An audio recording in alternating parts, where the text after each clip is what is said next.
Get ready for the show, it's about to begin. Pro fan talk when we dive right in. Sports talk, hot takes, ain't nothing we lack. We the real fans, nothing holding us back. Mic check, 1, 2, y'all know the drill. We bringing the energy, we keep it real. From touchdowns on liquid air on the slam dunks on the court. Every sport, every game, we holding down the fort. We breaking down the plays, dissecting the stats. Pro fan talk, we keeping it fat. Debating with passion, no filter, no doubt. We the voice of the fans, we scream and we shout.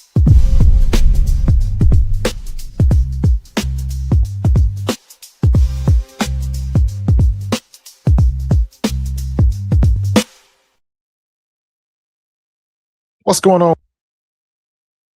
Day after, aftermath, day after the big game. Let me see. Can y'all hear me? Let me make sure I'm on the mic right now. Got everything going. Got everything hooked up. Microphone short 2 mix. What's good? I'm just glad that it pissed off Trump. I'll see you, Key. I'll see you. What's up, Ian? First out the limo, you know I appreciate you. Dave Money says I didn't like it. What's good with you? We're gonna get into that, man. We're gonna get into that. That was you know what? And let me say this. I wasn't crazy about it. But I wanted to talk about it for another reason that we're gonna get into very soon.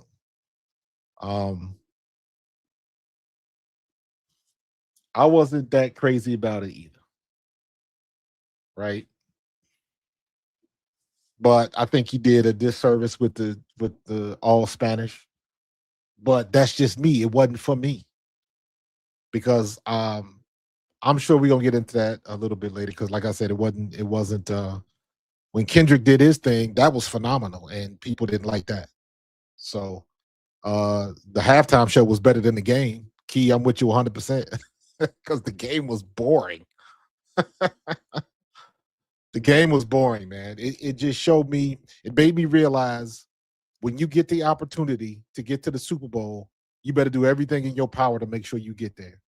Because this was I don't want to say it was easy, but the way things turned out and the way things rolled out, it was, we could have put something, we could have made a good run and we could have won. We could have went back to back, but we didn't do what we supposed to do. What's up, Carlos? What's up, Carlos? I'm looking for all my Latinos and Latinas to jump in this conversation tonight because we're gonna get into the weeds tonight, man. It's not let me say it like this. It's not gonna be what you think tonight. It's not gonna be what you think tonight. Because we're gonna talk about the halftime show, but I'm catching a different angle. You know, I try to be good. I'm definitely gonna drop the mic tonight, drop the links tonight. So if y'all got something to say about it, specifically the halftime show, I want to hear it. Again, especially, I put this on my social medias. I put it on Facebook. I put it on Twitter. I put it on Blueski. Specifically asking if you are Latino and Latina and you got some opinions on the show, I want to hear it. Because the show was not for me, it was for you. Just like last year, the whole thing with Kendrick, that wasn't for a lot of people. But it also spoke to a lot of people. And we're going to talk about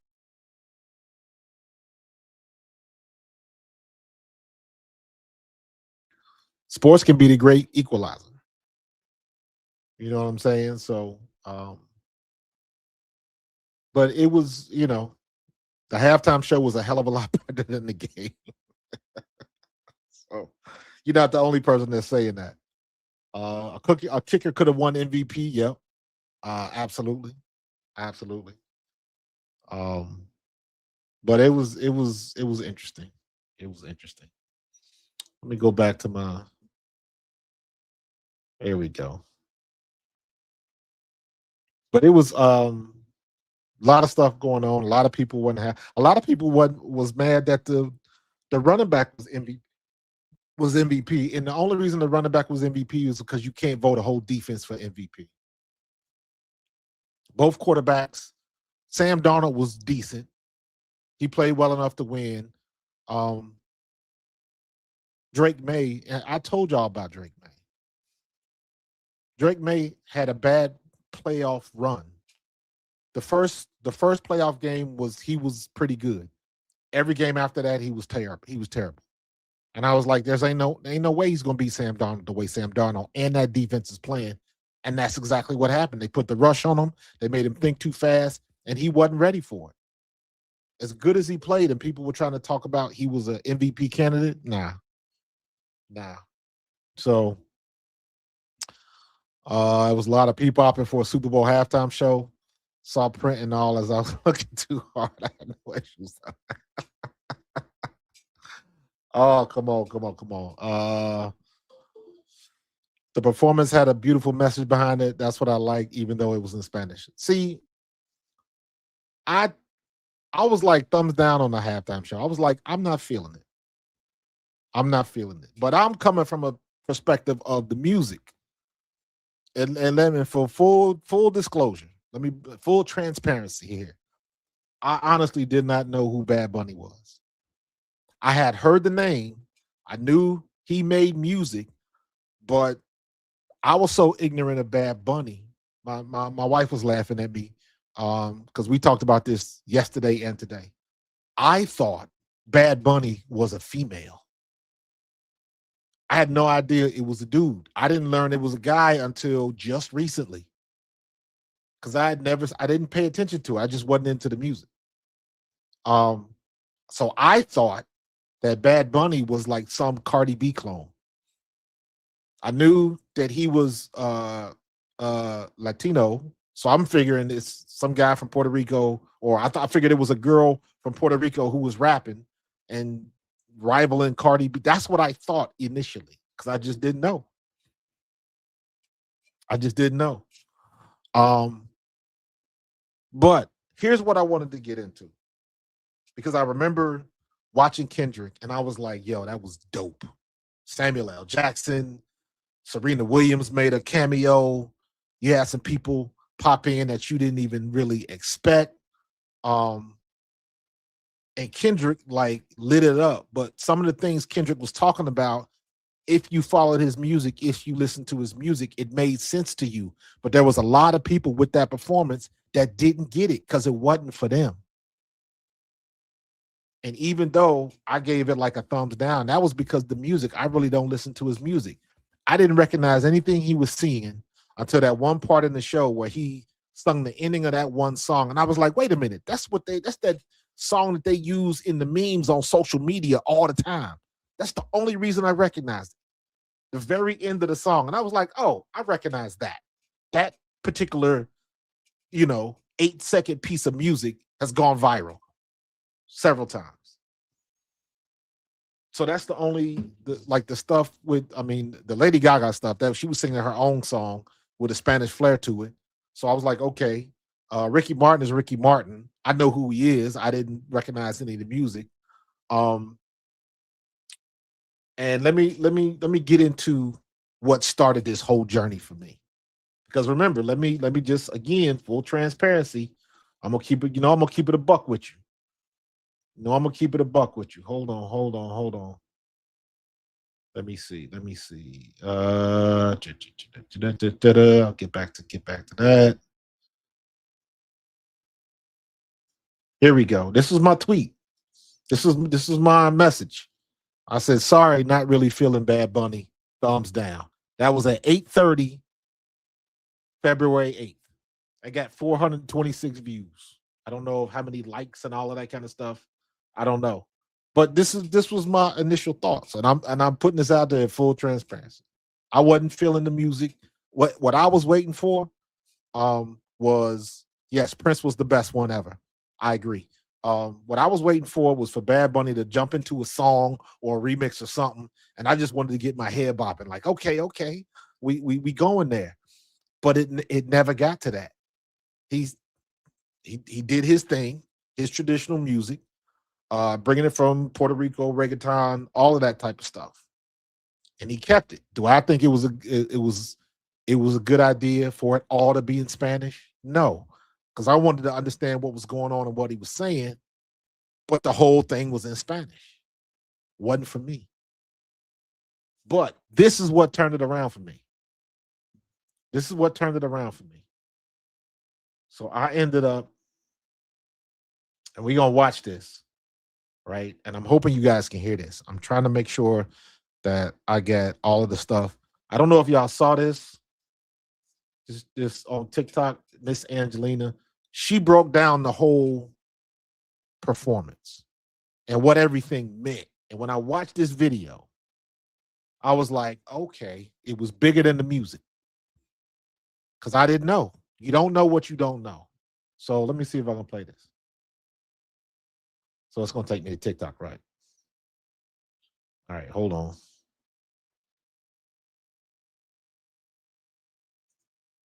So starting off, we're in the sugarcane fields of Puerto Rico, just diving right into the historical context of colonialism in the Caribbean, the history of slavery in the Caribbean, of the exploitation of our land and our natural resources for the economic gain of the empire now in New York City. Well, I wanted to stop right there because the whole thing, I understand the sugar canes and knew about that, but even when I was watching it, I didn't make the connection. I didn't make the connection. And again, this lady is the TikTok channel is missangelina.com. So, and she's talking about the Super Bowl, but clearly she's a Latina woman, so she knows she's talking about, she knows the history. So immediately when I see that, I'm like, okay, we got something deeper. So I need to fall back and I need to learn a little something because I understand when, like, the first time Michael Jackson did the halftime show, and when Janet did it, and all of the pushback you get when it was always black performers or something like that. But also, you got to remember every performance somebody bitches about. When it was the Rolling Stones, when it was Janet Jackson, when it was U2, who else? I mean, you can name almost any performer that did the halftime show after Living Color. We'll get into Living Color in a minute, but when they started hiring these big rock stars and performers to do the halftime show, doesn't matter who it is, everybody had a problem with it. The most perfect anthem ever by Whitney Houston, people still bitch about that and want to claim that that's not the best one. And it's like, whatever. Because if you go argue with me about Whitney Houston and what she did, guess what? You're not going to change my mind, and clearly I'm not going to change yours. But this woman is educating me because now she's talking about stuff that I didn't know. And I'm like, that's what I want to get into. Because whether or not I like the music or not, I do acknowledge that this is bigger than the music. And I want to understand what's going on. And I want to understand why it's going on. So, got the sugar canes, right? Now we in New York. Let's keep it moving. And then Benito just waltzes up to go take a shot with who? Donita. Who's Donita? Didn't know this was a real person. But this is huge. This point right here is big. This is a real Puerto Rican woman who lives in Brooklyn and owns something called the Caribbean Social Club, which is one of the last standing Puerto Rican establishments in Williamsburg, which has been a hugely gentrified neighborhood of New York City, which was always traditionally Puerto Rican. She herself has almost been kicked out many times, but refuses to sell. She's an icon of fighting gentrification in Nueva York. Part of the So I wanted to pause right there because let me go back to my other screen. The whole issue about gentrification. Let's run it back a little bit. Y'all remember Ice Cube when he made Barbershop. And Barbershop dealt with that issue. I think it was the second one. Barbershop dealt with that issue heavy. Gentrification, new people coming in. Well, what do you want to do?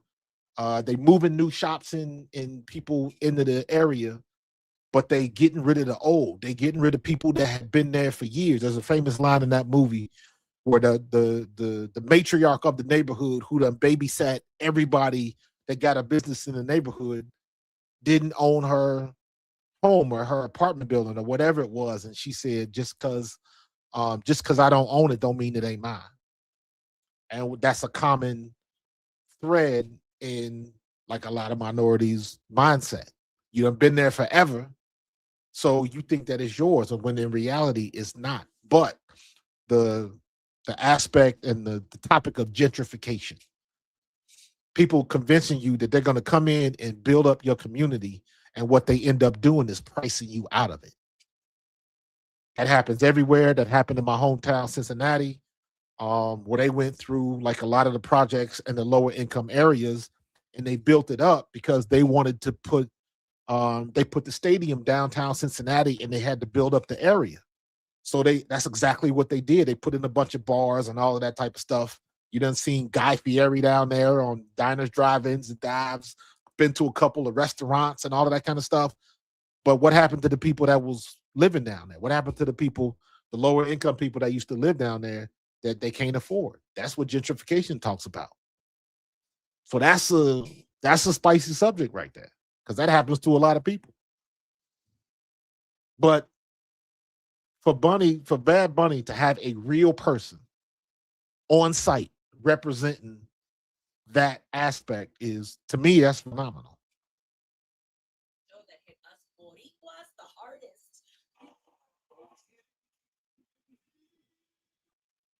Well, that's Ricky Martin. I ain't the biggest Ricky Martin fan, but I understand what it means to the Latin folk. So Ricky Martin been around for a minute. So that's a big name. I don't listen to his music, but I know who that is. Ricky Martin is somebody who I consider that breaks the threshold.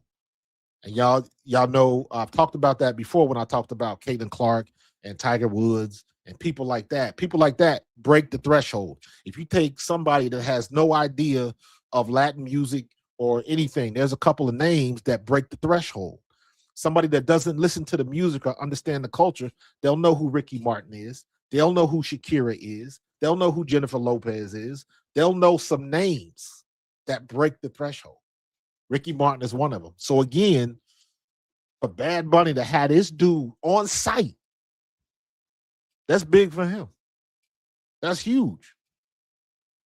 And for all of them, we'll get into the people that act like they hated it. Well, they acted like nothing. They didn't like it. Um, and like I said, you saw my tweet in the beginning. I wasn't crazy about the music, so I wasn't feeling it. But again, it wasn't for me. It was not for me. Um, let me see. Let's keep this moving a little bit.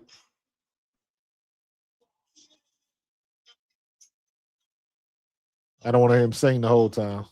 Here we go. Ricky Martin from Puerto Rico just sang a Bad Bunny song saying, I don't want to happen to us what happened to Hawaii.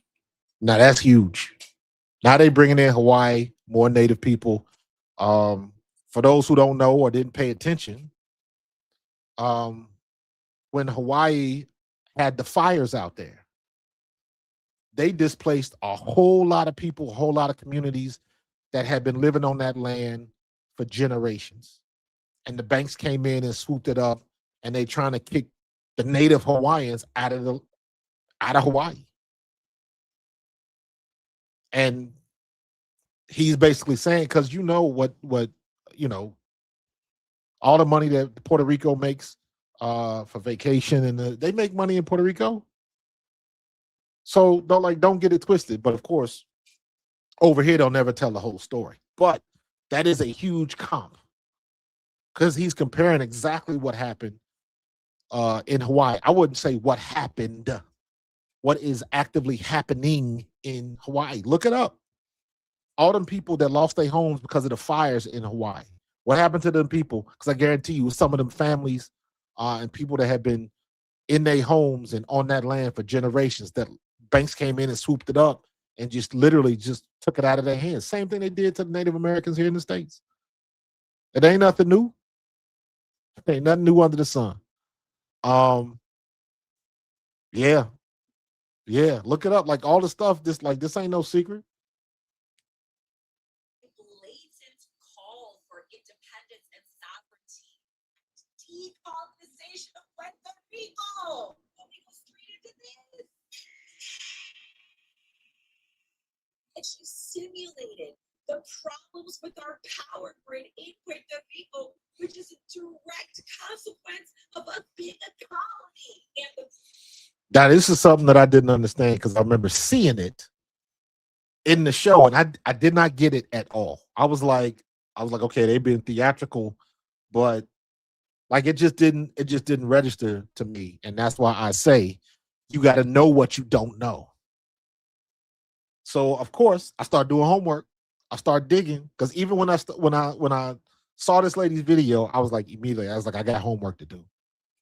Because now, after watching this video, now I want to go back and I want to watch the whole halftime show again. Because now I understand it. Now I got context. Now I understand what it means. Just once again, just like you saw with Kendrick, when Kendrick came out there with Samuel L. Jackson dressed like Uncle Sam, like people didn't get that. But why didn't you get it? Because it wasn't for everybody.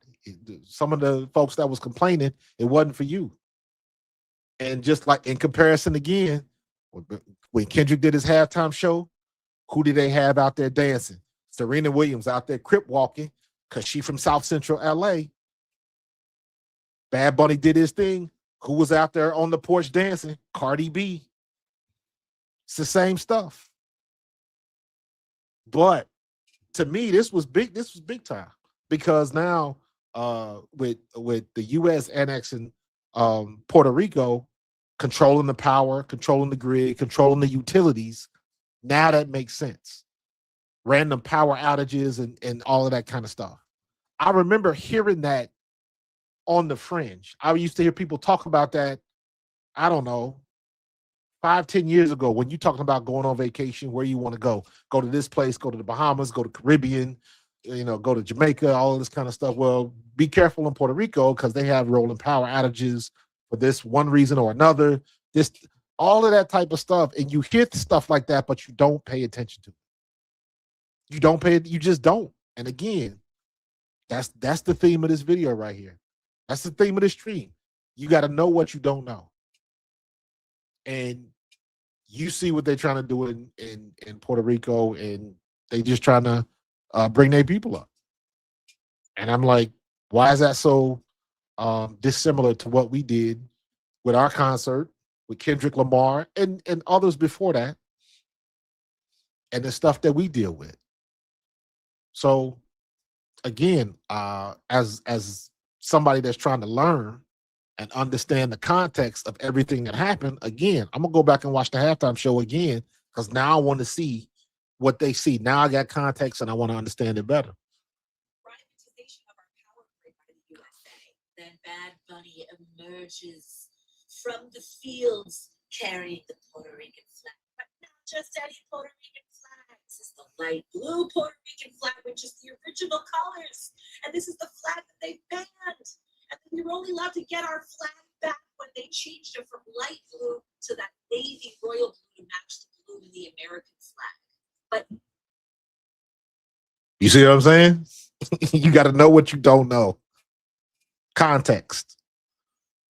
Because I saw it, I didn't think anything of it. Like, oh, he coming out the fields with the American flag. Okay, I get it. That's cool. With the Puerto Rican flag. I had no idea about the different color, blue. None of that. But that context makes all the difference in the world. Now you piece it together with him coming out of the, coming off the telephone poles, and she just explained about the power and the utilities and stuff. I'm like, damn, now we getting deep. Now we getting into the weeds. Now we seriously getting into the weeds. What's up? Can you relate? I appreciate y'all. What's up, Chris 3K? What it do? Yeah, that halftime show was most viewed. Absolutely. So, and here's the funny part. So for all of them idiots that wanted to go see Kid Rock, because I know there's a video out there of some girl sitting in nosebleed seats while the halftime show was going on. She got her phone up and headphones on, and she dancing to whatever Kid Rock is playing. And I'm like, hey, if you like it, I love it. Go do you. This ain't for you. And they want to try to throw that in people's face. And Kid Rock got like 5 million YouTube viewers. Like, oh, he upset the apple cart. He pulled all of them people. He had 5 million viewers on YouTube. On YouTube. Mind you, Bad Bunny had 23 million on YouTube. Now we just talking about YouTube. This is nothing about the people that's already watching the broadcast, Peacock and NBC. Now we talking about that's where the 153 million, 154 million come from. That's where the biggest watched halftime show ever. That's where those numbers come from. YouTube is something different. And then if you want to compare to YouTube, Bad Bunny had 23 million and Kid Rock only had 5. Stop playing. Get out of here with that nonsense. Get out of here with that nonsense. So, and at the end of the day, if you ain't got to like it, it's not for you. It's not for you, because I guarantee you, the majority of the people that's complaining still have no idea what all of this stuff means. And that's why I'm taking the time to understand it and learn it and figure it out. Because it matters, because you got to have context. These people ain't just, Bad Bunny ain't just come up with all of this stuff. It's like, he ain't making it up. It wasn't a boring show. But to me, now I got context. Now I understand what I'm looking at. Now I understand what I'm watching. And it matters. It matters. Because I don't want people to get my history wrong. Because I understand what they're doing in the schools. I understand when people don't, when white folks don't know who Emmett Till is. So there's people.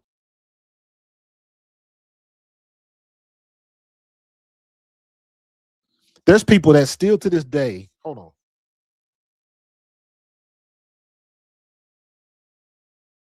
This thing is randomly turning off again. So there's people that still to this day do not know about Black Wall Street, Tulsa back in the day, and how it was a successful Black business town. It was a lot of Black businesses, and the white folks got so jealous that they literally bombed it.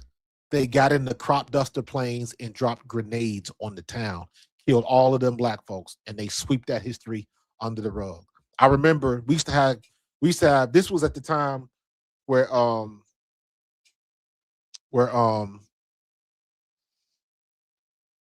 dude, what's the name of the guy that they killed in New York when they put his knee on the neck? George Floyd. The George Floyd stuff was happening, and I was working at Apple at the time. And Apple is very in touch with what's going on because Apple employs so many people. So if Black folks is upset, or Asians are upset, or Latinos is upset, they're going to try to get to the heart of it, because they don't want nobody to mess up that. But we had conversations about that in my store. And I was laying down some facts that people didn't know or didn't bother to find out. There's a lot of people that didn't know who Emmett Till was and what happened to him. There's a lot of people that think that when segregation happened, everything was cool. When schools got separate, or when schools ended segregation, that solved the big problem, not realizing the other problems that it created. Most people didn't realize that when schools got segregated, they closed a lot of lower income schools in the city. So what do you think happened to all them Black teachers that worked in the city? They didn't get jobs in the suburbs. Like, you feel what I'm saying? So it was cause and effect, and it started one thing that they always pump. They always talk about when segregation ended and all of that type of stuff. They don't talk about the other problems that it caused. Because guess what? Teachers used to take care of kids. If you in the chat and you my age, if you 40 or over, you grew up where your teachers like really cared for you.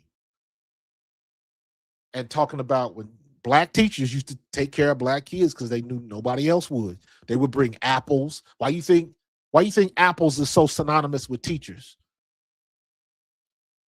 Kids didn't leave apples teachers. Kids did not leave apples to teachers. Teachers brought apples for kids that couldn't eat when they got home. That started in the cities. Teachers would bring bushels of apples. So if they had kids in their class that didn't have that were poor and couldn't eat when they left the house, they had something to eat. Teachers had combs and stuff like that to help take care of the kids. That was back when it took a village to take care of a child. Now, what do you think happened when all of them kids got integrated into suburban white schools? You think there was teachers that took care of them? Do you think there were teachers that made sure they had something to eat? All of that stuff was gone. So it caused a different dynamic. And I'm saying all this to say most people didn't know that. Context. Back to Bad Bunny. You got to have context. I didn't know nothing about the Puerto Rican flag being sky blue. I thought it was just an old faded flag. I thought maybe that was like a traditional flag that had been around for so long that the royal blue had just faded out. That's what I thought. Didn't have context. I didn't know what I didn't know. Now that makes more sense because now you're talking about they banned the flag because they wanted to look like it was more like the American flag. Come on, man. Gotta have context. Gotta have context. I'm gonna bring the links down in a minute. But you gotta have this is the type of stuff that I want to know because I don't want people ignorant. I remember having a conversation. Remember when I just brought up about Tulsa, the Black Wall Street in Tulsa?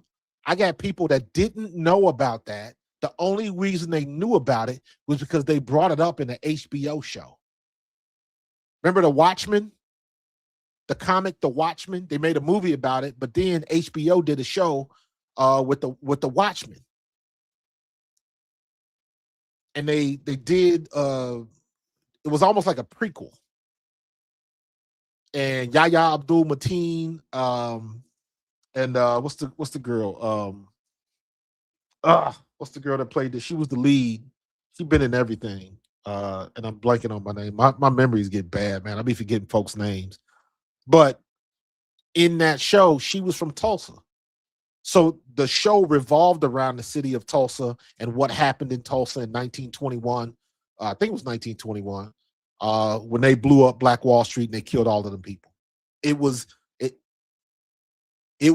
about that situation in the aftermath and how the heroes came. If you know about the Watchmen, if you know, but you got to have context. So you talking about a Puerto Rican flag? That's big time.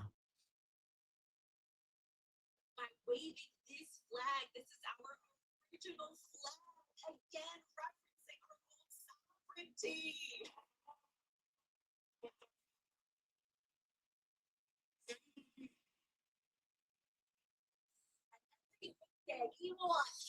Which means we're still here, even though you're trying to colonize us and gentrify us on our own island. Seguimos aquí. That's it. That's it in a nutshell. Context. Regina King. Thank you, Panda. Thank you. My memory's going, man. Regina King. Regina King was the main story. If you know about the Watchmen comic, then you know who Dr. Manhattan is. Dr. Manhattan was the blue dude that is got all of these crazy powers. He's one of the strongest people in comics, all that type of stuff. But in any case, yeah, it was that revolved around 1921 Tulsa. So, and now after seeing this lady's video, that made me want to go back, and I was like, I got to do my homework because I'm big about that.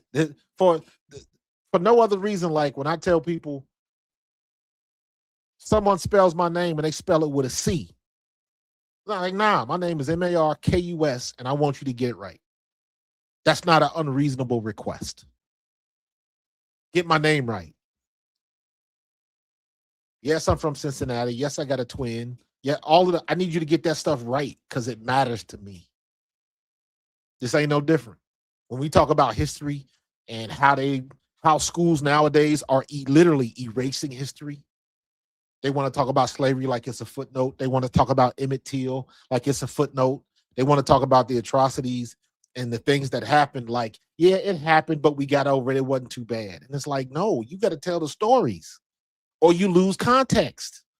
And people don't understand what actually happened. It's like saying the Holocaust was They kept people in barns, and they had to get rid of a couple people because they was active. Like, no, you can't gloss over stuff like that. You can't gloss over the Holocaust like it was no big deal. And that's exactly what these history books are doing. They are actively trying to just erase what really happened in history. And that you got to educate your kids. You got to educate your kids because now my twin sister is a teacher, and every damn day she is telling me how bad these kids are, how disrespectful these kids are, how lazy these kids are, because they don't want to learn. Their parents don't put their foot to the fire. You can't discipline your kids no more, and how it's filtering into the schools, and literally the kids don't care, and they're making it harder and harder to fail the students. So they gotta let them through. And she's like, I teach high school, and I got kids in here that can't read above a sixth grade level. It's already filtering down. And who you think is happening to the most? Us, black and brown. Don't get it twisted. Don't get it twisted. I'm gonna put the links in the chat. So like it's like, yeah, you gotta educate your kids these days, because they will try to make you forget about all this shit. All of it. I never forget, and I'm going back a ways. I remember this is when Fox first came on the air. That first season of Fox, you had Tracy Ullman show. The Simpsons wasn't even a thing yet. The Simpsons was a 5-minute short on the Tracy Ullman show. A lot of people don't remember that. Carlos, I'm gonna get you up in a sec, bro. The Simpsons was not a show yet. The Simpsons, there was a Living Color was big, and then when Fox came on the air, they had I think Living Color started on Fox, but they had the Tracy Ullman show. And there was a rough sketch of what ended up turning into the Simpsons, of Bart and Marge, and it was like 2 to 5 minute like little shorts. That was it. And then they blew up to what it did. But my point is, you had the Tracy Ullman show, you had Married with Children, you had a whole bunch of shows like that literally X-Files that started Fox, the Fox network. And Married with Children, there was a woman who took this all the way to Congress, that she wanted Married with Children off the air because her kids in her house was watching it and she didn't like it. So she wanted the government to take the show off of television. Now, at no time did she ever stop to think that if she is the mom and she runs that house, why don't you tell your kids to turn the damn TV off? Why don't you tell your kids that I don't want you watching that, and make sure they don't watch it? Why don't you be a parent? But no, she wanted to take the show off of television. How come she couldn't do her job? And that's when all of this bullshit with how you can discipline and handle your kids started, in my opinion. That's where it started. That's when you started hearing concepts like timeout and all of that type of stuff. I ain't afraid to say it. I come from the old school. If I screwed up, my daddy would whoop my ass with a belt. I didn't screw up all the time, but when he got me, he got me. But my father, when he always had to pull that belt out, he always made sure to tell me that he loved me at the end of it. But he would always say, but if you do it again, I'm going to get you again. That's discipline. And these kids these days ain't got no discipline. None. So, all right, we got 2 in the box getting ready to come on. Give me 1 second. Let me switch up real quick. Let me go back to my close up, and I'm going to get, all right. Carlos, I'm going to bring you on first, and then Function, hang tight. I'm going to have you right next to it. What up, Carlos? Viva lo Puerto Rico. Vámonos, vámonos a bailar juntos. What's up, my guy? What's up, coach? What's good, man? I had to come with the facts tonight, man. I saw that girl when I saw this video, dude. I was like, I gotta reevaluate. You Gotta know what's crazy? reevaluate, bro. You know what's crazy? Obviously, me being Puerto Rican, right? Um, I had to catch because when you're watching it during the live, you're not catching everything. So I Yeah, had to watch the performance again. So obviously I know some of the history of what's going on. And I knew what he was doing with the whole performance thing. He was just mixing a lot of things into it. Um, but yeah, I missed some things and I had to catch him again. I was like, oh, okay. I said, okay, I understand why he did this here and what he did this part here and what this represented and what that represented. But to be honest, as far as just the whole thing with the whole picture, I just looked at it like I look at all the other Super Bowl performances just for entertainment's sake. right, I'm not getting into the whole left and right because life is perspective, coach. Your view on life is different from mine in certain right, aspects. You know what I mean? Because you're in a different place in your life than I am, or I'm in a right. different place than you. You know what I mean? So Mhm. but as far as the people who have a problem with it, I don't have a problem with the people problem with it as long as they're consistent with their hatred. And they If they not. hated this, hate the Kendrick one too, hate the one before that, hate Justin Timberlake, hate The Weeknd, hate Dr. Dre, hate Michael Jackson, hate them all. Be consistent. You know what I Yeah, mean? yeah. So if you're going to be But we all consistent on one know. side, be consistent on the other. But we all know they not. Of course. We all know they're not. Do you know how many acts, Super Bowl acts, that aren't from the United States? Because I remember everybody raised holy hell when he was doing it. And of course, people just conveniently forgot that Puerto Rico is part of the United States. But they wanted somebody from the United States. They wanted from somebody from America. And it was like, The Weeknd ain't from America. The Rolling Stones ain't from America. Nope. You can go, hell, Rihanna ain't from America. Let's keep it real. It's just crazy because you see it on social media and you see it from everybody, black, Yeah. white, even Hispanic people, right? Yep. So I'm sitting here and I'm like the hypocrisy that I hear or I see in people's comments because I'm like I can guarantee you that you're the same people that would listen to reggae don't understand half the shit they saying, Facts. right? And you're probably watching the game, eating fucking tacos, Yeah, I nachos, saw that. drinking tequila. You know I what I'm saw saying? Josh So it's Johnson. like I saw Josh Johnson's bit on the tacos. That was hilarious. half these motherfuckers, half these people got Goya and adobo and sazon in their drawers. Yep. You know what I mean? So it's like I never get caught up in the left and right. I kind of take from each side. Like, okay, this side I can understand why they view certain things this way. I can see why these people view certain things this way, and I could see why people view things in the middle. But I don't get caught up in all of that. The political stuff. I definitely understand what's going on. I keep my ear to the streets because it's important. But I don't get emotionally attached to it. You know what I'm Right. saying? This is the Right. problem. Everybody's so emotionally attached to whatever's going on. And the problem I have, I can understand if you're emotionally attached to something, if you're passionate about something, but have all the facts. Don't go off what everybody else is just saying or just one little clip or 30-second, you know what I mean? Because you won't get the whole picture. Right. And that's what So, but that's what I mean, because that's why I brought up like the stuff my sister tells me. mhm. Because ain't nobody trying to teach these kids real history. And then they either want to whitewash it or just totally ignore it or take it out of context. And I'm like, that's why to me, when I saw that girl's video and I start understanding the sugar canes and the Yeah, utility poles and all of that, I'm like, this is deeper than the music. yeah. This goes. So me just putting out a tweet saying I ain't like the halftime show, I had to go back and I was like, all right, let me do some homework because this type of stuff matters, man. I'll give you another Easter egg. When he, had his, if you look when he first came on, if you really look, you can see that he had his last name in 64 Yeah, underneath his thing. yeah, Somebody, how there people are trying to, talk about symbolism and all that. yeah, They're talking Masonic symbolism. So there's just one guy trying to break the video down, right?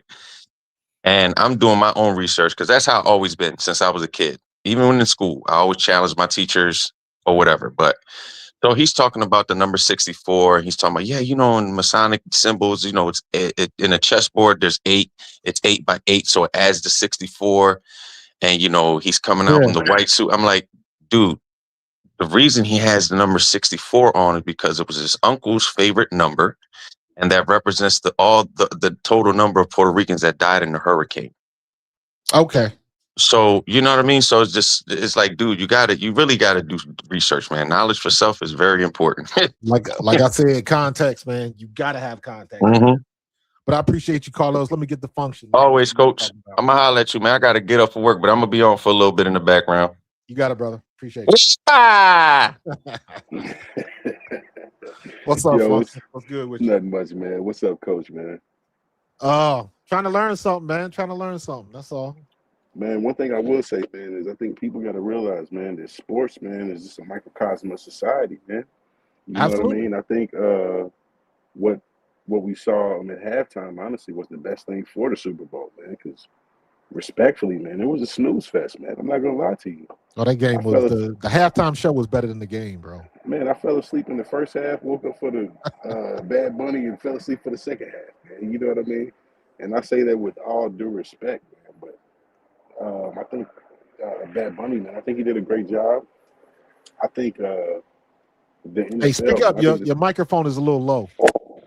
I think that the NFL did a great job. I think that the NFL did a great job of, really being inclusive, but also making sure that they're in the now. You know what I mean? I think it would be interesting too to also just kind of speak on how like Kendrick Lamar kind of brought a little bit of consciousness to the Super Bowl last year, Absolutely. and I think this year, you know what I mean, is right on par, man. I wouldn't be surprised if Billie Eilish was the next one to get the Super Bowl. Listen, man. Platform, man. I Roger think people Goodell got is trying to make the NFL a global game. exactly. We ain't doing preseason in Barcelona. The Eagles played in Barcelona 2 years ago. Then it was in London. Then it was in Germany. Then was like he is trying to make this a global game. He's trying to compete with the World Cup and that type of appeal. So you're gonna have to do it. And you can't say it's not successful when the man had 154 million watching. Yeah, no, I totally agree, man. Plus, man, just the production I think was just insane. Can you know what I mean? Like really Yeah, be serious. I mean, I think the last few productions have been insane. Even the Rihanna one, when she was pregnant, man, I thought that production was crazy too. heck, man, you can go all the way back to Michael.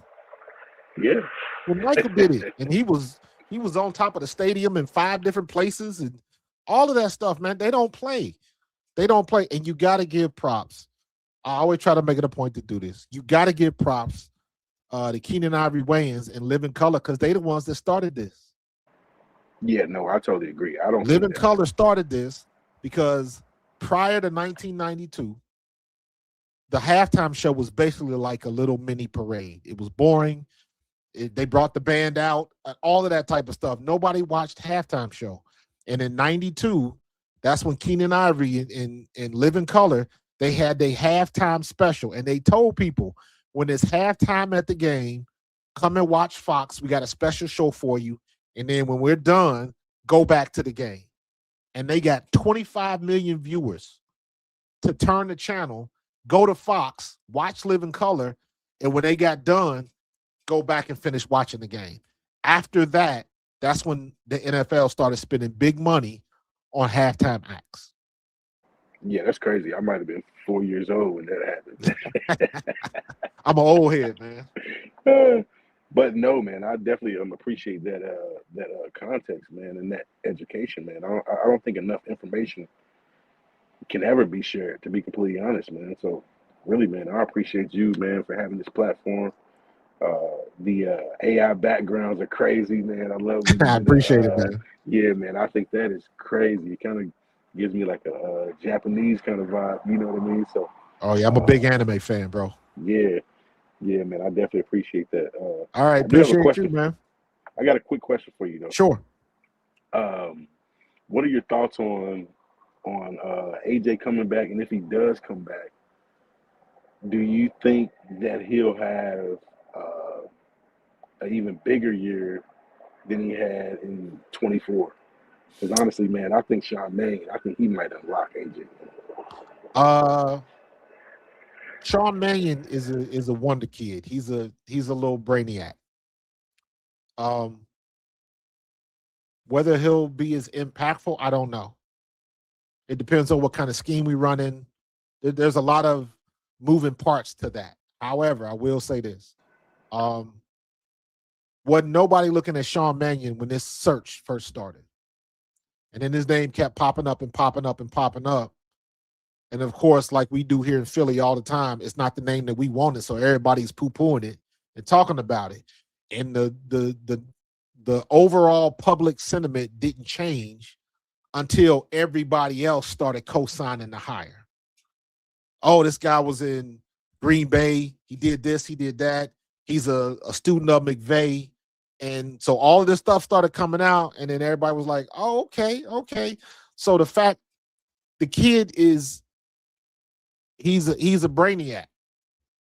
And what I've been saying is he is only 3 years removed from actually playing in the NFL himself. So, in my opinion, what he lacks in experience calling plays, he has an advantage because he was just a quarterback and you still got the muscle memory. If you played in the league 3 years ago, you still got the muscle memory. And what that does is he can speak the language to Jalen better than anybody else can because he was still in the league. So he know what it means to hear that play come across the radio, call what you want to call, recognize the defense, all of those type of things that Jalen has to do. He still has that muscle memory. So in my opinion, the conversations and the communication between him and Jalen is going to be better than it was before because of that. He knows how to speak the language. That will make up for any lack of experience he has. And I feel the exact same way, man. I thought that once I heard that he was a former QB in the NFL, I said, okay, cool. Yeah, he's going to be fine, bro. Yeah. Don't even worry about him. Yeah, I have no reservations, man. I think Jalen, man, especially after being honored as a Super Bowl legend, I think he's gonna be on right. I think he's gonna be on a mission next year, man. They put the battery in his back way too early, man. Absolutely. I'm excited, man. Well earned. All right, brother. Appreciate you coming on. Yes, sir. Chris 3K, you up, bro? Go Birds. Go Birds. What up, Chris? What up, Coach? You got me? Man. I got you, Chris. Go ahead. I think. Are you mute? I don't know if I can hear you. You can't hear me? Let me see. Hold on. I can hear you. I don't know if it's mute. Can you hear me? I can hear you. Oh, shoot. Hold on. You I'm going to hop back out because I can't hear you. Okay. All right. You up.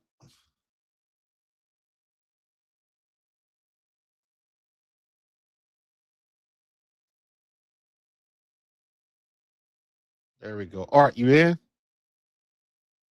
You must have went to the bathroom or something. All right, hold on. You there, Chris? Yeah, I can hear you now. All right. My bad. Phone malfunctions. Nothing much. Yeah.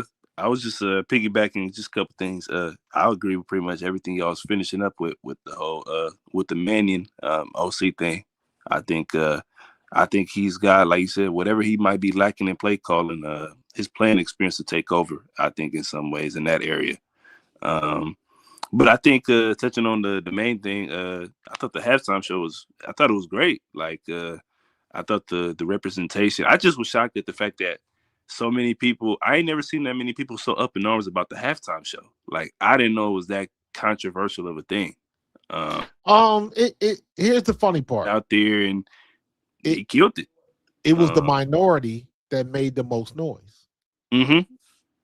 There's because clearly, if you had 154 million people watching, somebody liked them, right? But you would never know that, to your point, based on all of the hoopla that they was going over before the show even came. And then it's like, get over yourself. If it's not for you, Kendrick wasn't for everybody. Exactly. So this is the same thing. And exactly.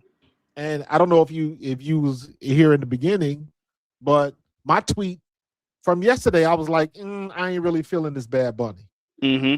But like I said, when I saw the girl's video that explained everything and gave me context, now I'm interested. Now I want to go back and watch the whole thing again because I Facts. can learn something from it. I'm always, you got to learn history. You got to have context. Facts. So, you know, I was like, 100%. let me talk about this tonight.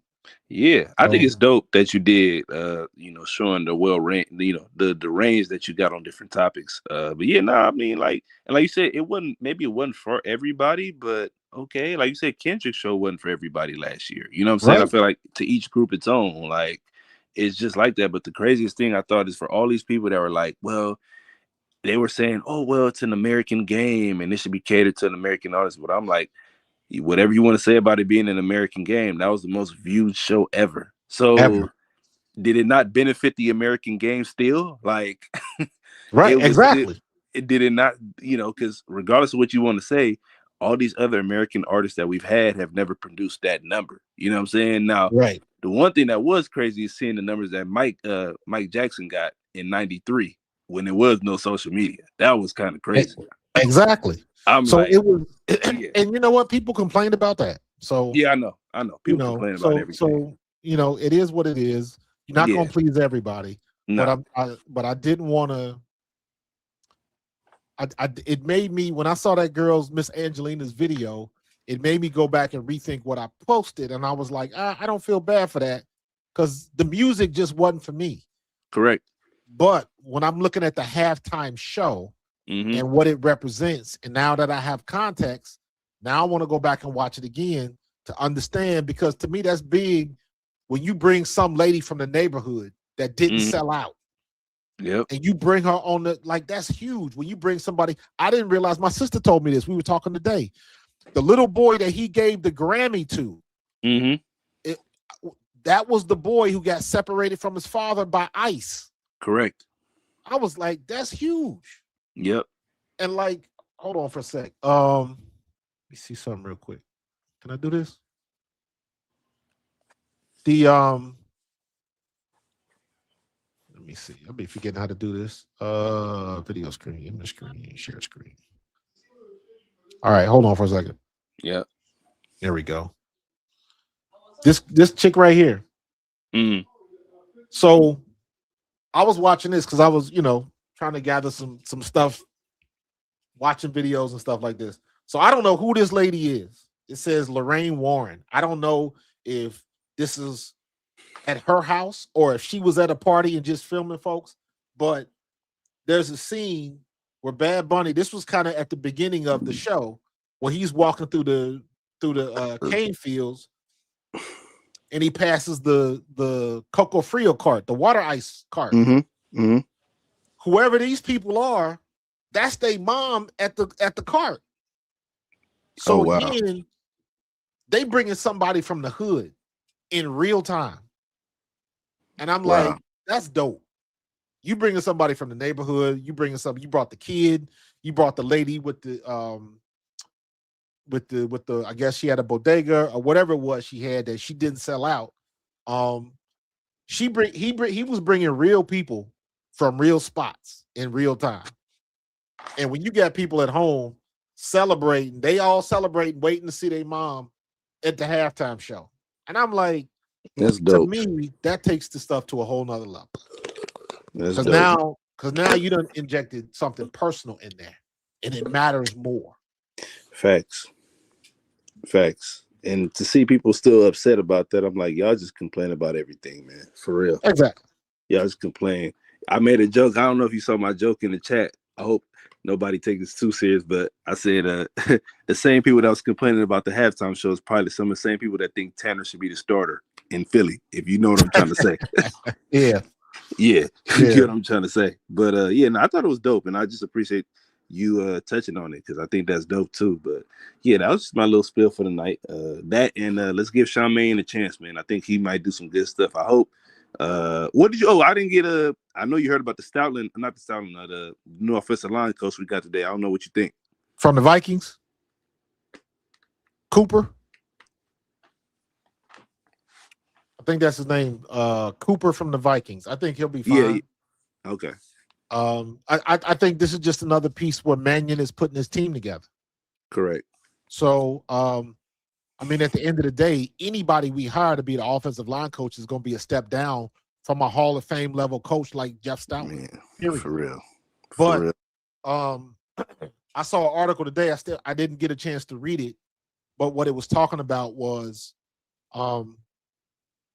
he was going over like Sean McVay's philosophy and why Stoutland doesn't operate that way.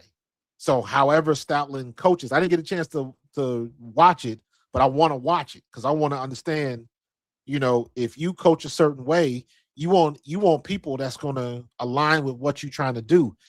And I even said this: whoever they bring in, they can get rid of everybody. Stoutland is untouchable.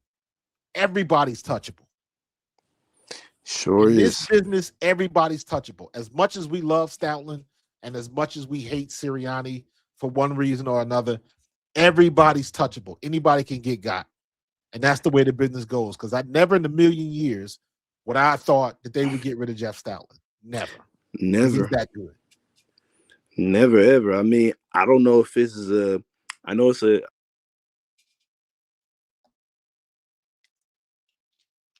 Chris, I'm losing you, bro.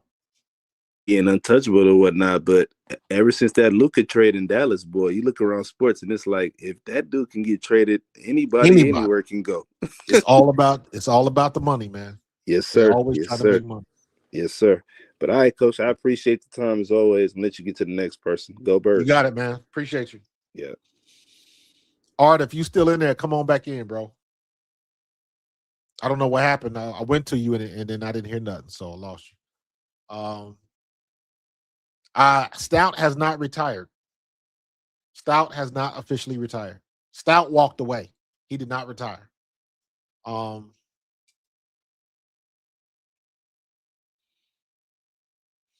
on. Rip it, don't flip it. They stand for nothing and fall for everything. Absolutely. They are only upset because they are told to be upset. If the powers that be decided tomorrow Bad Bunny is a hero, they would praise him. Pretty much. But that gets into the nobody does any homework. Nobody I can tell you right now, and I'm saying this as somebody that uses the technology and I understand how it works. You got to start doing your homework now because this AI thing is like infiltrating everything. And it's only getting better. And what that means is I can look at a video. I saw some on TV yesterday during the Super Bowl. I can look at which companies are making commercials and they're using AI in the commercials. It's for me, it's easy to tell now, but it's progressively getting more difficult to be able to distinguish what is and what isn't. And the average person right now can't tell. They really gotta. I mean, if I do a video of my grandson doing a crip walk, talking about is a gangster, y'all, like obviously that's one of them. But if a lot of people and a lot of stuff they coming out with, it's getting harder and harder because the technology is getting better and better. So you better understand what you're looking at, and you better get schooled in it now before it passes you up. I'm telling you, learn how to understand what you're looking at with this AI thing coming out because it's only getting better. And we as a society, when it comes to stuff like that, we get lazier and lazier. We getting lazier and lazier, and we're not going into and trying to understand what we're watching. You just believe it. And it's like, you can't do that no more. You really got to do your homework. What's up, Art? How you doing, Coach? I'm good, man. Talk to me. What's good? Man, Coach, I'll be honest with you, man. I'm frustrated. I'm frustrated because my two main guys on the team, AJ Brown and Jalen Hurts, right? Yeah. All they've been telling me is AJ wants to be traded. He don't like Jalen, right? All the notions, Well, hold everything on. like Who that. told you that? I never heard that. The perfect Philly media, and at this point, even like the Alaskan media. Anyone But that can get a radio or microphone or a damn phone is on there. That's listen, one part. I And then I, when I have never heard that. And what I'll say, because most when they talking about that, they were kind of riffing off of what was going on in the middle of the season and what happened last year that Brandon Graham spilled the beans on. And what I try to tell people is think about your own family. There is people in your own family that you don't like or that you get into confrontations and conflicts with. It don't mean you don't love them. But when you are in a family dynamic like a locker room, it's inevitable that stuff like that happens. It doesn't mean they don't like each other. It just means they went through a rough patch and maybe they didn't see eye to eye. It's almost like I got sisters, so I never fought with my sisters like that. But if you got brothers, sometimes brothers have knockdown, drag out fights. But let somebody else try to touch your brother and see what happens. So to me, that's a family dynamic that happens every year in every locker room. We just don't see it. And right now, Philly has got all of the eyes on them. So I don't put too much stock into that. I don't think AJ or Jalen ever said that they didn't like each other. now let me tell you where the frustration comes in. The Okay. frustration comes in that just like you said right now, AJ Brown and Jalen Hurts have never said nothing but Philly's home. We got no problems with each other. We've been speaking. That's the only thing we've heard from them. But these media people are claiming that they have these insiders that even though the person himself is telling you from his own mouth that this is not true, this is not happening. I want to be in Philly. These guys are saying, oh, there's an insider that we cannot name that says AJ Brown wants to be out. I mean, so that comes down to so here's the reality of the situation. Could AJ Brown get traded? Yes, that is a real possibility. Absolutely. Does AJ Brown want to stay in Philly? I'm gonna take him at his word. He said yes. I'm not believing insiders, and you already know how I feel about sources. Right. I'm gonna believe the man. Hell, he came on WIP. He called Sight Unseen because they was talking about that. He called the radio station and was like, "Where y'all getting this from?" Exactly. But what it goes back to kind of what I was saying before, the stuff that we go through in locker rooms. Back when I played, you didn't have social media. So everybody wasn't privy to how you was feeling immediately after a game or something like that. But the communication was different because somebody had to write the story had to go to print, and then you had to go buy the paper. So it was a different process. So we still went through the same shit. We was mad at teammates and or whatever the situation was. That never changes. The only thing that has changed is how you access the information. And it still don't mean you get it right. And I say this all the time, and I will continue to say it. Adam Schefter, Ian Rappaport, WIP, 97.5, Fox News, Kay Adams, Stephen A. Smith, ain't none of them got more information than I do. The only thing they got is a louder microphone. That's it. When Adam Schefter gets a story, that is leaked information from the teams. Ain't no sources. The team called them and said, okay, you can get this information out. Or that team is trying to control the flow of information. That's why they do it. Why do you think there's only 3 or 4 people that always get these stories? It's always one of those 3 people, Schefter, Ian Rappaport, or Tom Pelissero. Every now and then, Diana Rossini will chime in, but she guessing too. See, Diana has been the one that's kind of been pushing and putting it out there where I've not really heard Schefter and those guys talk Listen, about. Art, where are you at? Where are you located? Oh, I'm in Scottsdale, Arizona. Okay, so you in Arizona. So do you listen to any of the Philly stations? Well, no. I was gonna listen to WIP a couple years ago, and I was listening to Philly 500, and Okay. I was learned to immediately not to. Nah, you can listen to whatever you want to listen to because sometimes you need context on what Philadelphia is thinking. Now, I will say that their sample size is a little bit skewed because everybody wants to act like they right. But my point is 97.5, the Fanatic, is the other radio station. WIP is the big dog. 97.5, they've been around not as long, but they still popular. Yeah. Now, Adam Schefter was on 97.5 one day Okay. on whatever their morning show is. I forget who the names are. Sal Trunis and somebody else. But in any case, Adam Schefter was on the show. And the host of the show kept asking him and asking him and asking him about any information he had about AJ Brown. And Sure. Adam Schefter came out and said it. He said, I don't know.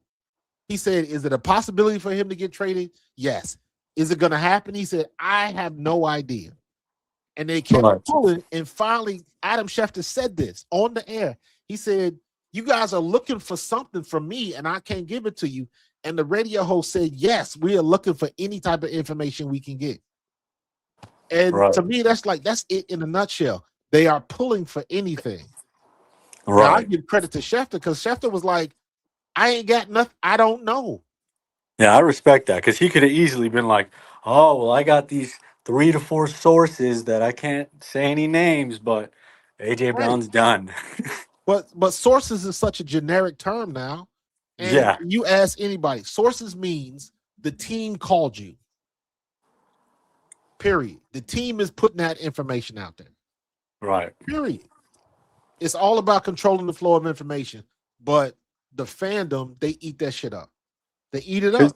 Because when you say that, you're suggesting that there's a mole in the locker room. Correct. And I've said that before. I was like, do y'all know what they would do to a teammate or somebody like that who was snitching, who was telling family business?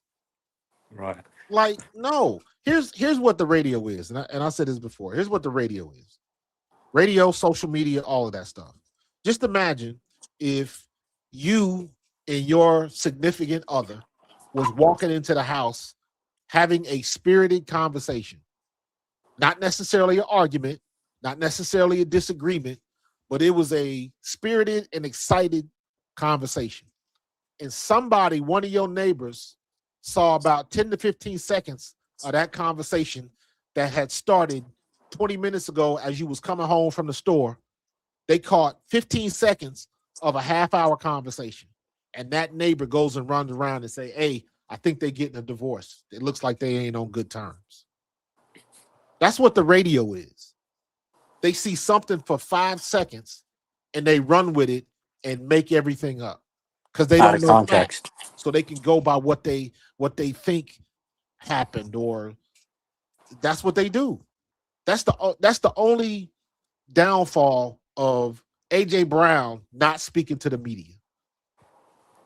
I thought that AJ Brown should have spoke to the media after that game, but because he keeps leaving the door open. Exactly. He leaves the door open for them to say anything they want to say because they can make it up because, well, I got to come up with something because he didn't tell us anything.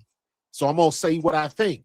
The problem is I understand why AJ Brown didn't speak to the media. Have you seen one of his interviews, man? They are brutal. Brutal. They ask him the same thing again and again and again. How's the passing game? What do you think about Jalen Hurts? Yeah, how's your relationship with him? Did you see any of AJ Brown's content at the Super Bowl? I seen that he did interviews here and there. He was on a show. It was him, Bryce Young, and Micah Parsons. I seen that, yeah. So go look at that and listen to what he said about Philly. He said Philly is home. I love Philly, blah. It was a love fest for Philadelphia. Now, a day later, you got people on the radio. I don't trust nothing that AJ Brown says anymore. Well, why not? Because if he'd have told you he hated everybody, you would have believed that. Because now you got something to talk about, and now you got something to go after. But AJ Brown was like, I love Philly. I don't want to go. The bottom line is AJ Brown is one of them type of dudes. If he ain't got nothing good to say, he don't want to say nothing. And I keep saying this time and time again. AJ Brown has mental health issues. AJ Brown has dealt with suicide. So AJ Brown needs to deal with his stress in a particular way that works for him. Period. He ain't trying to please anybody. That's the problem. If he would have talked to the media after that game, all hell would have broke loose. So you know what he did? He didn't say nothing.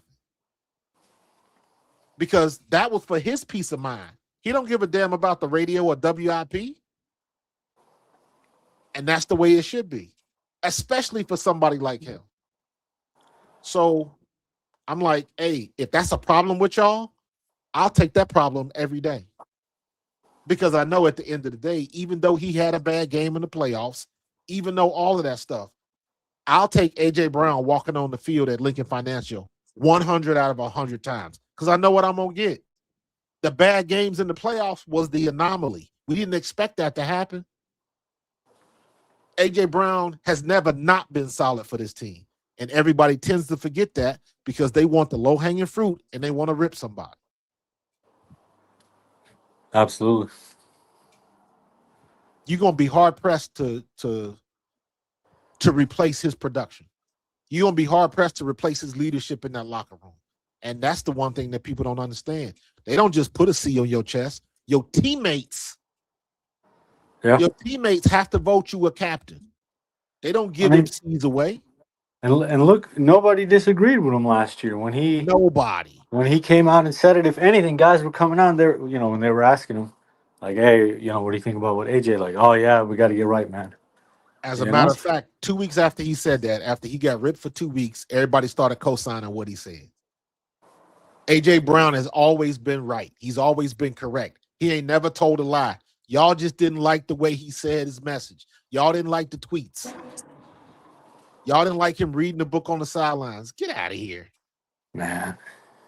Like, ridiculous. I thought Philly was a little bit more thick-skinned than that, man. And it was like, y'all looking for something. They trying to follow the narrative. They want the clicks because they want something to talk about. The dude on the radio said it. He said, yes, I'm looking for something to talk about. So to me, that's AJ Brown sticking it to the media because every time he tried to come back and just talk like, hey, this is what I'm doing. No, I'm not thinking like that.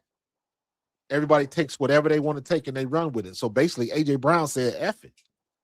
If y'all gonna get me, y'all gonna get me doing it my way. So screw y'all. I ain't saying shit. If I'm AJ Brown right now, I'm like, yeah, I'm not gonna do no interview with y'all because one, you're gonna twist my words and cut and paste whatever part of the interview you like. Exactly, man. And two, no matter if I say I love Philly, this is home, I want to be here, y'all still gonna be like, oh, bullshit. Exactly. Well, what's it gonna matter? What I suggested, and I don't think AJ Brown, if you're listening out there, man, hey, come on my podcast. Yeah, please jump on, bro. Hey, everybody send a tweet to at 1K always open and tell them to come on Pro Fan Talk. I'll talk to them. We fighting for him over here. If I think it would benefit him to talk to somebody because I'm me personally, I don't want the media to continue to come at him. But the reality of it doesn't matter if he talks to somebody or not, they still gonna come after him. But what I said was he should find somebody in Philadelphia media that he will talk to, whether it's Dave Zangaro. It can't be like Dave Spadaro. It can't be Dave because Dave works for the Eagles. I like Dave, but he would have to talk to somebody like Big Rube, Barrett Brooks, somebody that's in the media but can understand, preferably a former player. Ike Reese, I don't know, Big Hugh, Seth Jordan. Seth Jordan was my captain when I played. He was my defensive captain.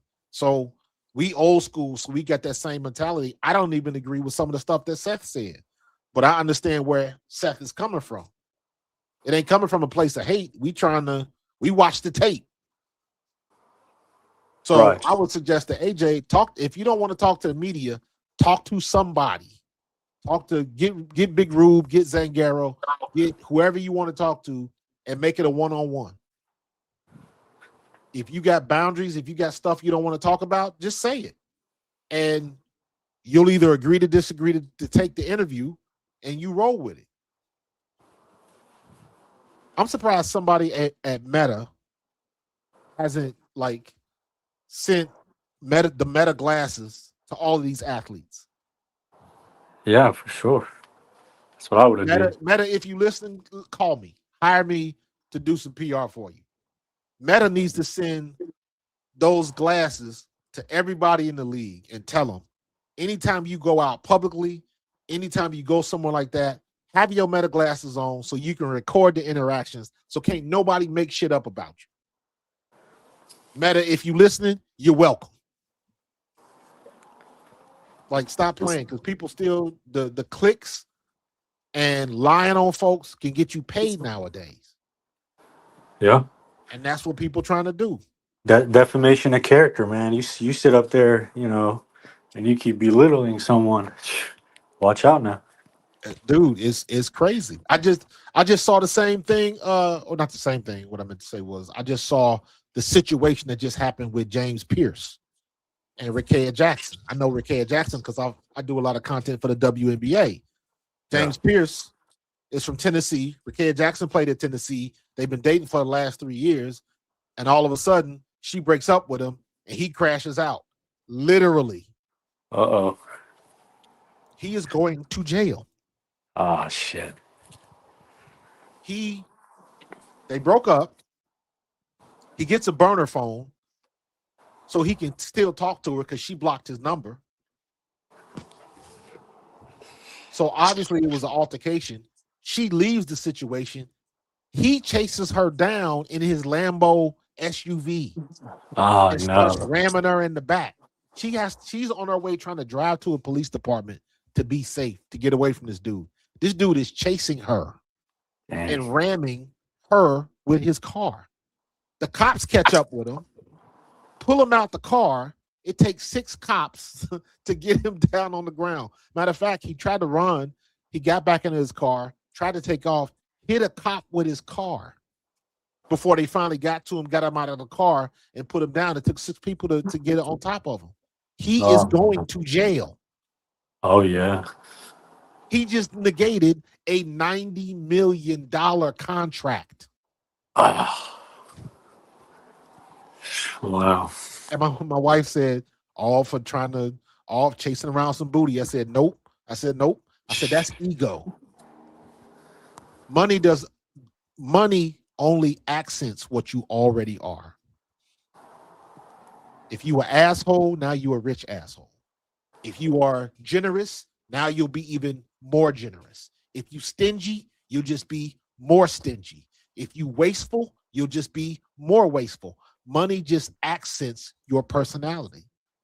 So if you have an ego, which a lot of these guys in the NFL do, sure, he ain't the only one. He's just the one dumb enough and not thinking because his girl left him. And they act like can't nobody leave them. They're untouchable and they try to do anything they want to do. And that's what gets guys in trouble. Stephon Diggs going through what he's going through. He lucky he didn't have an indictment before the Super Bowl or he wouldn't have been able to play in it. Yeah, I thought he wasn't allowed to play. No, he played. Yeah, I seen that. But that's because, it's still innocent till you proven guilty. And luckily his court date was after. I think it's next week. But I hope he didn't put his hands on that girl. I really hope not, because that's a bad look, and you know what happens when you go to jail for that. It's a very bad look, man. But the NFL trying to get that out of the league, man, but they can't. Because you can't fix stupid. No. You can't. Tyreek Hill's done it a couple times. He's good. Right. But what was it? Because you look at it like this, and people tend to forget this. The NFL has a lot of money. A lot of money. So when the NFL says they're going to do an investigation, if they really want to do an investigation, they can do it. And they can get as far and in-depth as they want to.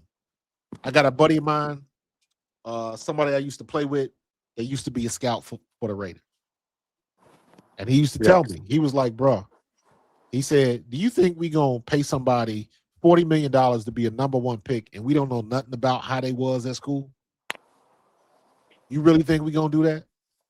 Mm. These teams in the NFL can investigate. They got long money. They can hire the best of the best. They can put plants on campus or in certain situations. They can watch you. You think they can't send somebody to a strip club to make sure you ain't doing nothing stupid? Sure. Happens all the time. And these teams now that are spending this type of money, absolutely they're gonna try to track your behavior. If you got a history of abuse and you on campus, why you think we got Jalen Carter? Yeah. When that Because when remember, that we thought we had no chance. We weren't even thinking of exactly Carter's name. Because we were like, there's exactly. no way he's You know falling what like they that. did? And this is just my opinion. I don't know if this is true, but this is what I think happened. They sent Big Dom down there to investigate Yeah. because Big Dom know people. Big Dom is the nicest dude in the world, but you can tell that's not the dude you want to be on his bad side. No, no. So what I think, again, this is just my opinion. I think they sent Big Dom down there to investigate what really happened.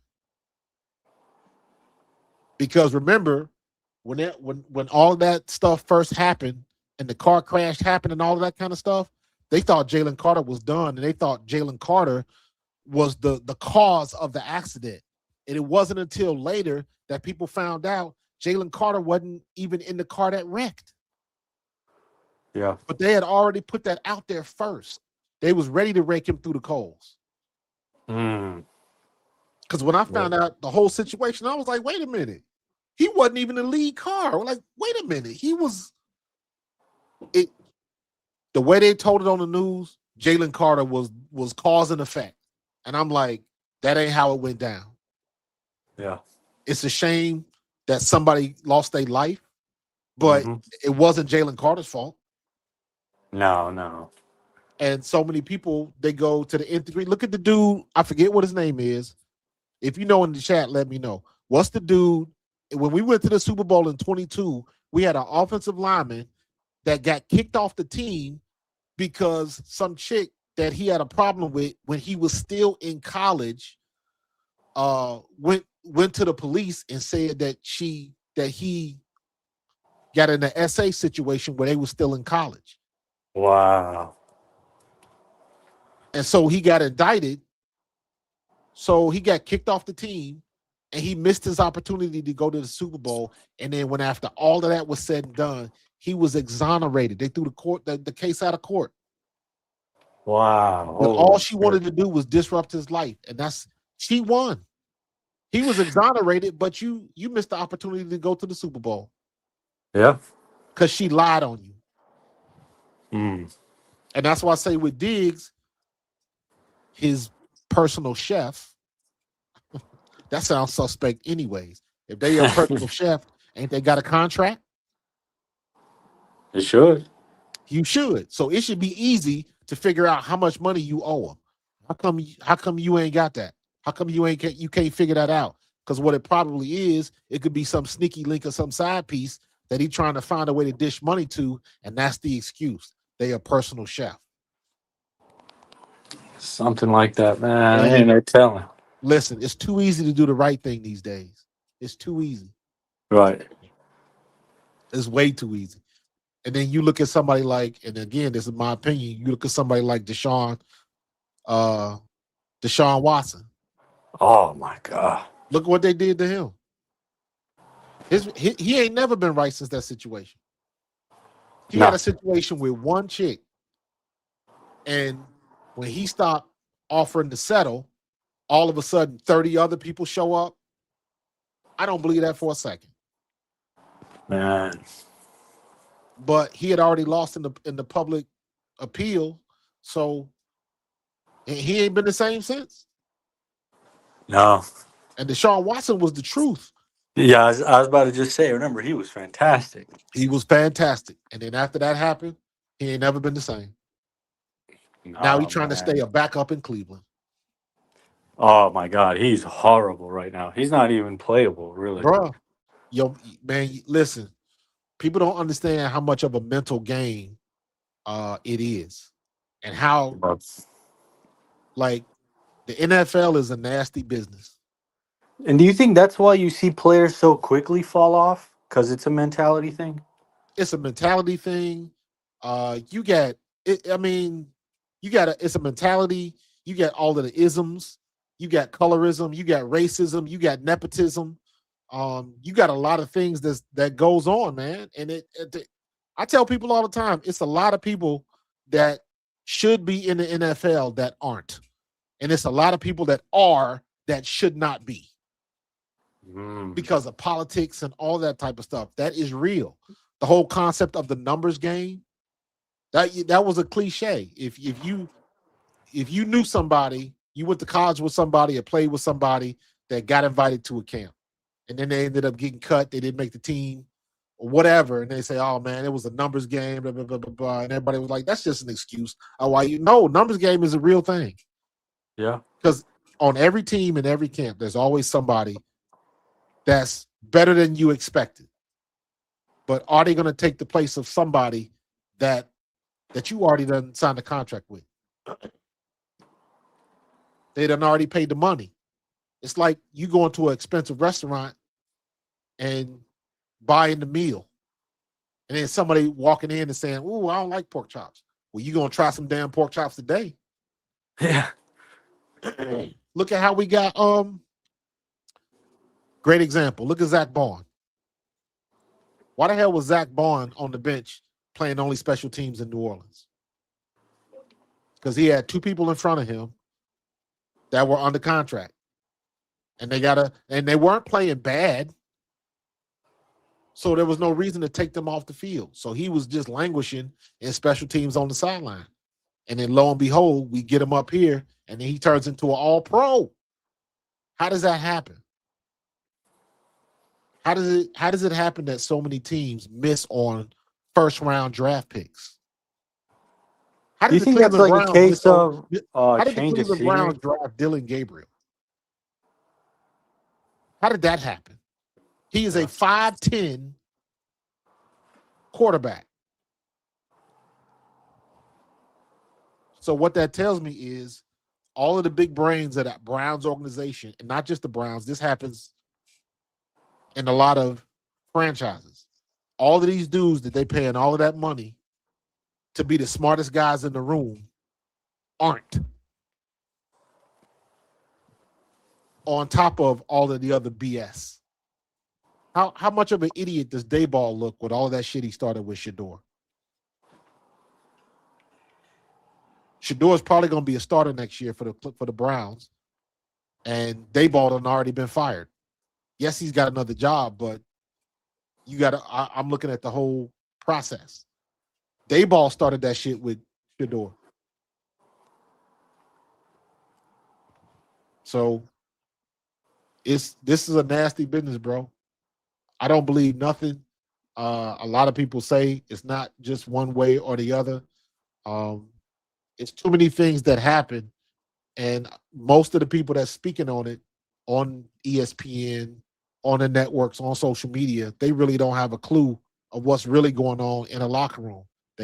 They so far off it's not even funny. Yeah.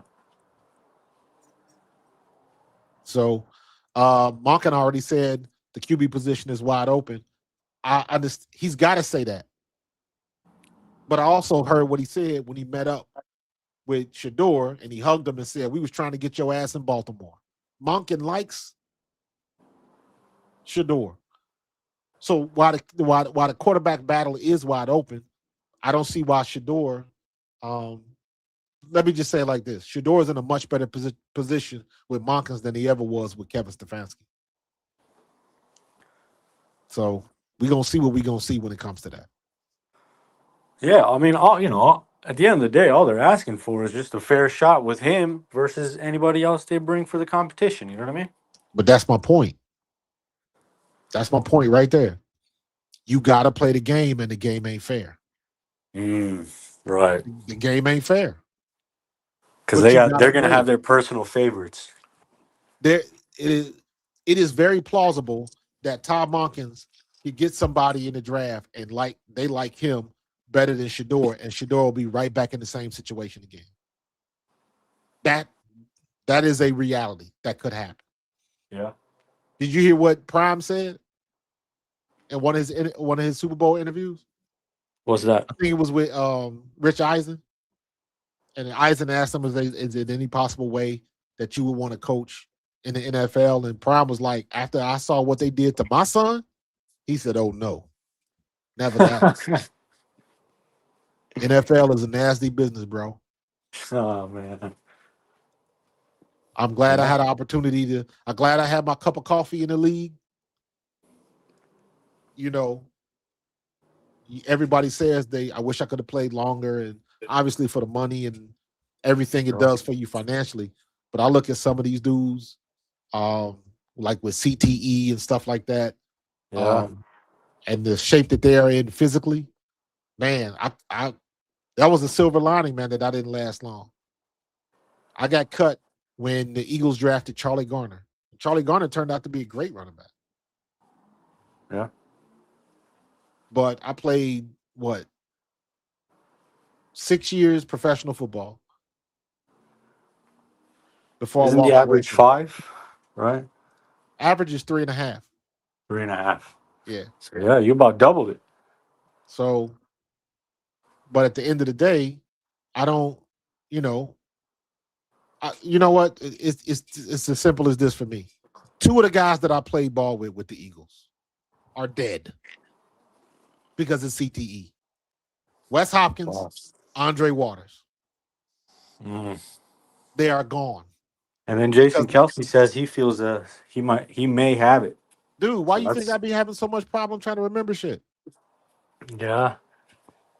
Especially, right now it's maybe not as risky as it was 15, 20, 30, 40 years ago. Oh no, it's Because still they were risky. really clocking each other, man, right in the head. I Yeah, didn't give a shit. absolutely. Did y'all see my video Mhm. I did on Run Nation? That shit that they doing now in New Zealand or whatever? Oh my God. That's a concussion every time you do it, but people still willing to do it, man. Look at, like, for instance, look at somebody look at Antonio Brown. Oh my God. He's out there. Antonio Brown, when he took that hit from Vontez Burfict against Cincinnati in Pittsburgh, he was never the same. Never. Man, that's tough. He was never the same. I believe Carson Wentz, when he took that shot from Jadeveon Clowney in the back of the head, Mm, which ended up resulting in Jalen Hurts becoming the starting quarterback. yeah. Carson Wentz was never the same. Yeah, he was putrid that last season. Yep. Look at Tua, never the same. Oh, his are scary, man. Yep. He's been I don't know if you know the term fencing position. I know. Yeah, I've been in that he's done before. that I think I never three had my times. I never got a concussion to where my arms locked, Yeah. but I have had concussions where my fingertips start to tingle and I Well, lost they feeling say in that in usually my arm. indicates brain damage if you Absolutely. have Like, the bro, hands locking like that. dude, it's documented cases. You can look this up. There are documented cases where people have been in car accidents and their head trauma has caused their personality to change, or head trauma has caused them to all of a sudden you get out of the hospital and now you can speak fluent Japanese. Yeah, man. Like, The brain shit is a like that weird thing, happens. man. You never know. Yeah, you got to keep it protected, bro. Yeah, and if you're out there just, letting it for 15, 20 years like Jason Kelsey and those guys are doing, And you they in know, the mo- trenches, bro. yeah, and they're in there every game, every They in the play, every trenches. play. That's brutal. So we go all the way back talking about AJ Brown and stuff like that, man. But people forget about the dangerous side of this sport that we play. And everybody, like, you're playing a game. It's just a game. And I'm like, nah, it's a little bit more difficult than that. Man. Because if it Wow. wasn't, people wouldn't pay so much money to watch it. Man, shoot. Anybody can I, fight. That don't mean they're gonna put you in the gladiatorial arena. Everybody can't do that. Yeah, I do this workout at the gym where it's like a massive 5 foot by 5 foot, like a foam square Ugh. box thing, and I push that thing back and forth. And the first couple times I did it, I almost passed out. And then I imagined I was like, man, Jason Kelsey and these guys are doing that like 100 times a game. Yeah. That's incredible stamina with that gut they have too. That's God Oh given. man. You know what I mean? I'm just looking at this story with Deron Lee, charged with first-degree murder in Tennessee. Wow, really?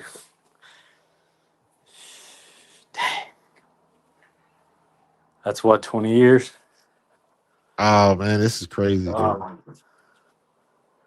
Crazy. But all right, Art. I gotta wrap this up, bro. Appreciate you, man. all right, coach. Always a pleasure. Yes, sir. It's good conversations tonight, man.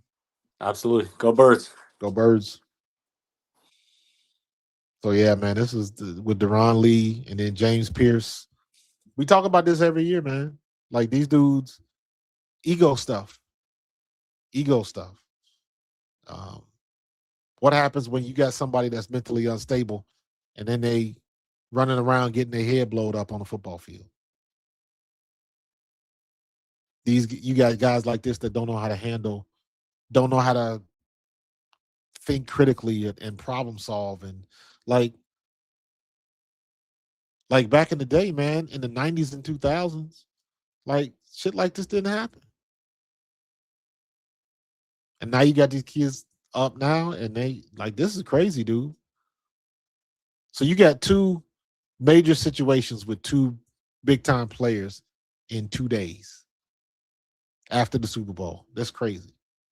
Not to mention you looking back on all the other stuff, man. So but yeah. But glad we had a chance to get into this conversation, man. I wanted to get deep on you, man, because the whole situation with Bad Bunny, it's bigger than the music. And I acknowledge that and I understand that. And I wanted to respect the stuff that he was doing because it was some serious stuff that he was laying down. And when you look at really understand the context and really go through the weeds and figure out what he was trying to say, he had some important stuff to say. And some of that stuff should be understood and recognized and acknowledged. Absolutely. Absolutely. Um, so yeah, man, glad I had the opportunity to talk with you. Not just talk ball, but like, drop some knowledge on you, drop some context, drop some history on you. That was fun, man. If you find yourself as the smartest person in the room, find a new room. But all right, I'm gonna get up out of here. I'm gonna get me a snacky snack because I'm gonna go to bed. I might play some Arc Raiders late tonight. Talk to the wifey. But I appreciate the conversations, everybody. Art, I appreciate you, Tiffany, as usual. Dan, Plewy, Ple3we. How do you say that, Dan? But I appreciate the information on Darren Lee. Panda, I appreciate you, bro. Um, can you relate? I appreciate you, Carlos, if you're still in the building. Chris 3K, appreciate y'all. The squad is still growing. Bro Meme.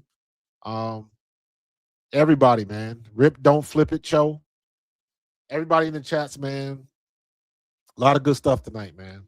A lot of good stuff tonight. We can keep it going. So I'm gonna get up out of here. I will be back on Wednesday. Just so y'all know, Monday, Wednesday, Friday, 10 p.m. That's what I'm gonna do live. Monday, Wednesday, Friday.